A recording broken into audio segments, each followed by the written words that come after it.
Recording is on. Buenas tardes, queridos alumnos, alumnas. Vamos a empezar la clase de hoy con una nueva unidad. En la unidad siguiente, que se llama Cultura y Orden Simbólico, vamos a trabajar sobre el carácter simbólico de la cultura, justamente. Hemos visto un poco algunas definiciones de cultura, como la del evolucionismo, donde, digamos, dentro de cultura entran un montón de cosas, desde organización social, tecnología, cultura material, etc. Pero uno de los aspectos que cada vez más se ha ido entramando como lo sustancial del concepto de cultura es el carácter simbólico de la cultura, los fenómenos simbólicos, que tienen que ver con ¿qué? Bueno, con representaciones mentales, compartidas por un grupo, un pueblo, una sociedad.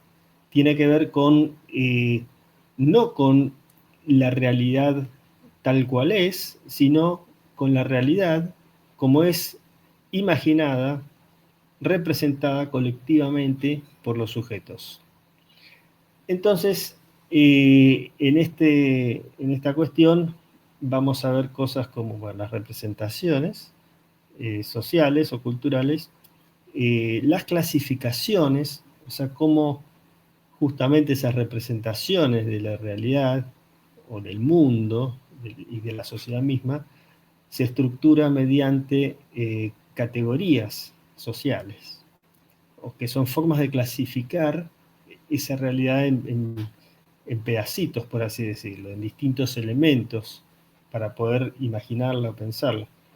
Bien, entonces vamos ahora a avanzar con el texto de Emile Durkheim, Las formas elementales de la vida religiosa, que justamente para analizar esta cuestión del carácter simbólico de lo social, él trabaja con un concepto o un entramado simbólico básico de las sociedades, que es la religión.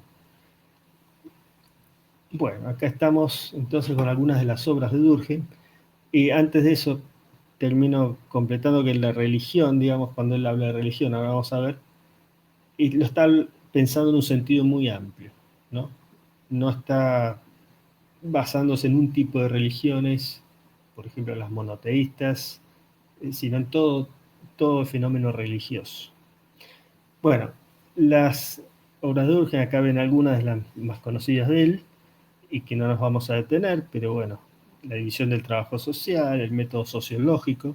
Hay que decir que Durkheim es uno de los fundadores de la sociología, de la escuela francesa de la sociología, tal vez uno de los principales, sí, uno de los principales sociólogos clásicos, pero también, ¿por qué nos interesa en antropología? Dirán ustedes, bueno, porque el trabajo de Durkheim se realizó en una época en que no estaba todavía establecida muy precisamente, bueno, ahora tampoco lo está tan precisamente, pero en esa época menos, la división entre la antropología y la sociología y otras ciencias sociales.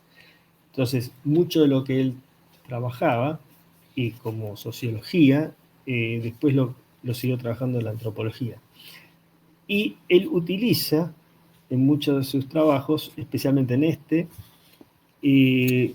lo que llamaríamos métodos etnológicos, que son parte de los métodos antropológicos. ¿Qué son los métodos etnológicos?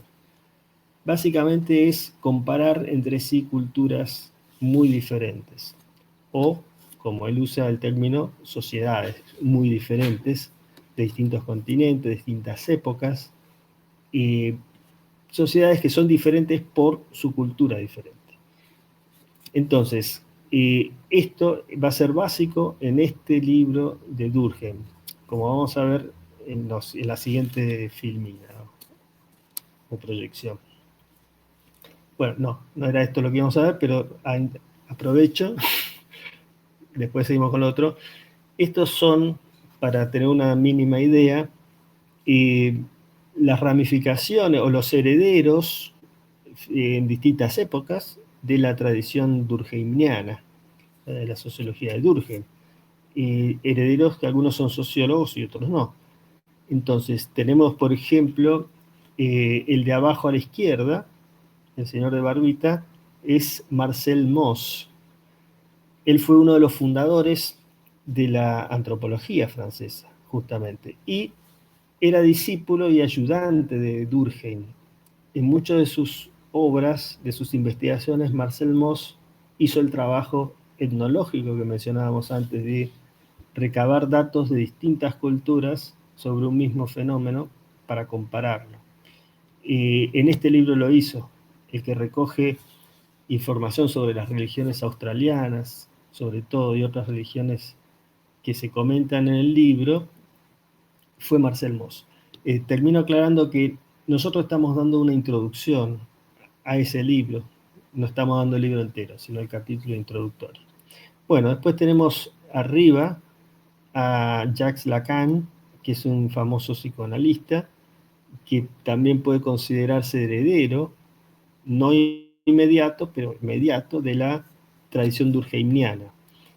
En general, lo que se llamó el estructuralismo en la antropología, pero también en la sociología y en la psicología, es una derivación, de algún modo, de la sociología durkheimiana. Y en el estructuralismo tenemos una fuerte impronta en la antropología, y uno de ellos, de esos autores que marcan esa impronta que vamos a trabajar en esta unidad, es Claude Lévi-Strauss, o Levi-Strauss, como los jeans, que es ese señor que está abajo al medio, ¿no? Que parece Fidel Castro después de hacer dieta. Más o menos sería ese Lévi-Strauss. Arriba de Lévi-Strauss está Deleuze, que es un sociólogo francés, también muy conocido, fallecido, como todos ellos, lamentablemente. A la derecha, arriba, tenemos a otro famoso filósofo francés, que es Michel Foucault, que también son, digamos, no es que sean todos lo mismo, claro, nada que, hay muchas diferencias entre ellos, pero todos tienen algunas raíces muy importantes en la sociología durkheimiana. Y son exponentes, los de más arriba, de lo que se ha llamado el postestructuralismo francés. Abajo de Foucault está Pierre Bourdieu, que es otro sociólogo francés, también heredero de Durkheim, y entre otras cosas, por ejemplo, Bourdieu, Lévi-Strauss, a su modo, trabajan mucho en sus teorías con el concepto de clasificaciones y categorías sociales, que es una de las cosas que vamos a ver en este texto de Durkheim. Bueno, ahora podemos pasar y seguir. Bien, volvamos a por qué el interés de este artículo. Todo esto que estamos poniendo es un muy acotado resumen, o sea, ustedes tienen que leer el texto, esto sería una hoja de ruta solamente. ¿Cuál es digamos, el meollo de la sociología durkheimiana, o uno de ellos? Es construir la idea del hecho social, ¿no? El hecho social serían acontecimientos de las personas que viven en sociedad que son posibles de ser entendidos mediante una teoría sobre por qué ocurren.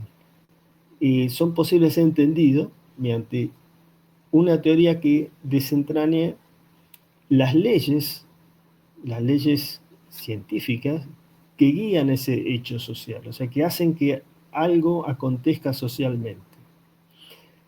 ¿Qué quiere decir esto? Que para Durkheim, y esto es una de sus innovaciones, la sociedad podía ser estudiada como cualquier otro objeto científico. Esto que parece hoy tonto, no lo era en esa época, porque lo que se consideraba un hecho científico eran en general cuestiones materiales o de las ciencias naturales. Por ejemplo, bueno, los minerales, las plantas o las leyes de la física, pero que tienen un correlato material. Lo que hoy llamamos ciencias sociales, que pasa con las sociedades, la cultura, el pensamiento, la mentalidad, no era considerado ciencia. Por lo tanto, él lo que dice es que la sociedad también puede ser entendida a través de sus hechos como algo concreto, algo que puede ser estudiado y que puede ser explicado mediante leyes, descubriendo las leyes que lo guían. Entonces, el hecho social, como dice ahí, son modos de hacer, pensar, sentir, que tienen las personas, pero que va más allá de la conciencia individual, ¿no? O sea, son modos de pensar, hacer y sentir que son compartidos por muchas personas que viven en sociedad. Entonces, este es un hecho social. Por ejemplo, un modo de pensar compartido, y que lo tienen bastantes individuos del mismo modo, es un hecho social que trasciende a esos individuos, ¿no? O sea, que ya dejan de ser de interés para estudiar ese individuo en particular, y tiene una existencia, diríamos, aparte o en otro orden que las conciencias individuales. O sea, si todos compartimos determinados valores, por ejemplo, o formas de hacer las cosas, o sentimientos, de una manera determinada, y otra sociedad los tiene de otra manera, eso quiere decir que tienen esos sentimientos, forma de pensar, etcétera, compartidos, tienen una entidad propia. Eso es lo que decía Durkheim. Y eso es lo que hay que estudiar como un hecho social. Bueno, por eso también dice que la sociedad es una realidad sui generis, ¿no? No importa tanto lo que le pasa a cada individuo, sino estas características compartidas que están de alguna manera generando un plano de las cosas que va más allá de los individuos y que los individuos tampoco controlan, ¿no? No está bajo nuestro control individual y a veces tampoco bajo nuestro control colectivo. Esos valores, formas de sentir, pensar, prácticas, etcétera, que ya tienen una entidad propia, están ahí en una nube, digámoslo, ¿no? Por así decirlo. Y a la vez, esa nube, esa realidad sui generis, nos condiciona, nos determina nuestro comportamiento, nuestra realidad material. Entonces, esto es sumamente importante, ¿no? Porque Durkheim está colocando, y eso es interesante ver en el texto, está definiendo a la sociedad.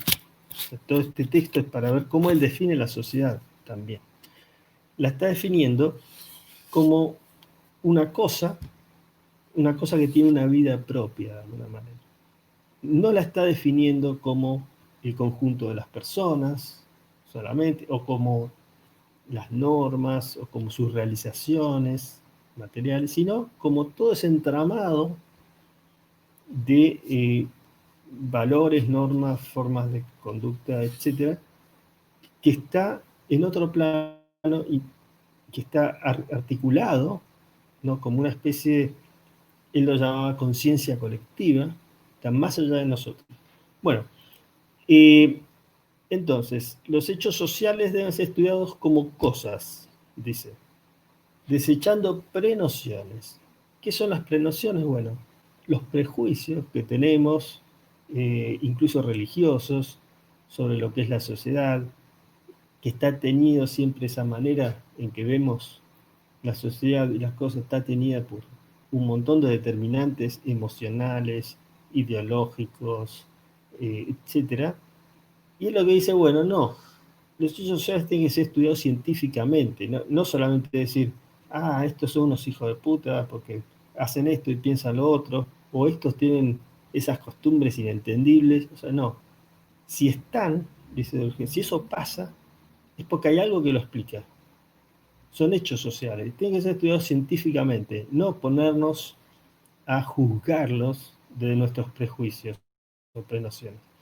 Bien, eh, ejercen un poder coercitivo sobre los individuos, como decíamos antes. Estos elementos sui generis que conforman la sociedad como un sistema de representaciones colectivas que están más allá de nosotros, nos obligan a ciertas cosas. nos obligan a pensar de cierta manera, nos obligan a actuar de determinadas maneras como individuos. No podemos escaparnos, ¿no? Ejercen una especie de presión tremenda sobre los individuos, dice Durkheim, que a veces incluso llegan a generar el suicidio de las personas, como él explica en un famoso libro que se llama El suicidio, el peso de lo social, de todas las normas que nos obliga a cumplir esa sociedad tal cual fue estructurada, a veces es insoportable. Y no nos podemos escapar por más que querramos, pues está metido en nuestras conciencias desde que nacemos. Entonces, ese es el poder coercitivo que ejerce la sociedad. O sea, Durkheim no decía que está todo bien con la sociedad. La sociedad es algo bastante jodido, como todos lo sabemos, y denso, que se nos impone también. Bien, anteceden y perviven más allá de los individuos. ¿Por qué? Porque esa sociedad ya estaba cuando nosotros nacemos y va a seguir estando cuando nosotros nos morimos. Entonces, tiene una existencia mayor que los individuos, que nosotros mismos. Bueno, pasemos a la siguiente.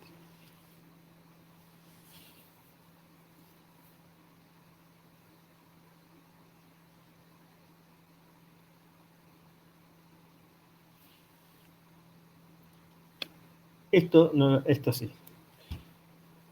Bueno, por lo tanto, y cuando se dice que Durkheim era positivista, es cierto, lo es sobre todo por esta idea del hecho social que puede ser explicado de una manera positiva, ¿no? O sea, que son realidades que obedecen a leyes, las conozcamos o no. Eso básicamente es por qué la sociología es una ciencia positiva. Y no tanto en realidad lo que hemos puesto ahí, explicar una realidad actual, bueno, también es eso, quiere decir que explica una realidad concreta de las personas que nos atañe, pero sobre todo por eso otro que les decía, ¿no? La capacidad de establecer leyes. Esa es básicamente la idea de la ciencia positiva. Etnografía para explicar problemas actuales. Bueno, ¿por qué la etnografía? Porque acá, digamos, él está usando, no usa el término etnografía concretamente, pero sí lo usaba Marcel Mauss, que era el que hacía ese trabajo, porque a veces que es lo que mueve a Durkheim a estudiar la religión primitiva, a veces es más fácil conocer la sociedad, o nuestra sociedad, cuando miramos o nos comparamos con otras sociedades bien diferentes, ¿no? Por ejemplo, así va a explicar él por qué estudiar las religiones primitivas, que es lo que vamos a ver en la próxima filmina. Y todas las religiones, dice Durkheim, o sea, primero, él dice, conviene explicar la religión comparando diversas religiones muy diferentes entre sí.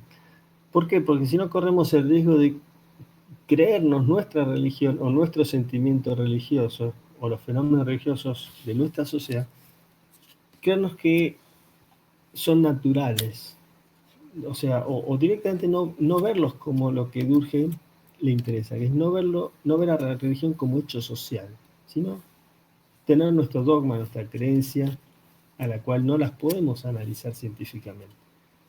Ahora, es más fácil analizar científicamente la religión, dice él, si nos vamos a otras religiones que no nos jodan a nuestros valores, o que no entremos en polémica con nuestras propias conciencias. Entonces dice, bueno, las religiones primitivas tienen muchas ventajas para estudiar religión. ¿Por qué? Porque allí, según el sentimiento religioso o los fenómenos que forman parte de la religión, se encuentran en un estado más simple, dice él, más fácil de ver, de explicar, de reconocer sus características, como que están menos mezcladas con otras cosas, supuestamente, en esas sociedades más simples. Entonces nos permiten ver cosas que si encaramos directamente las religiones complejas no las veríamos. Ahora, la otra supuesto de eso es que las religiones actuales comparten con las primitivas la misma naturaleza, ¿no? O que tienen los mismos elementos, aunque con otra forma. Esa es la idea de por qué se pueden comparar. Bien, ahora dice, si todas tienen, las religiones actuales, modernas, los mismos elementos y son comparables, etcétera, pertenecen a un mismo género, como dice Durkheim, o responden a las mismas necesidades, las mismas causas, eso quiere decir que las religiones, cualquiera sea, no son, ninguna es ilógica o irracional, como muchas veces algunos creen de otras religiones que no son la propia. Se van a dar cuenta, cada uno que tiene una religión cree que su religión es normal o lógica,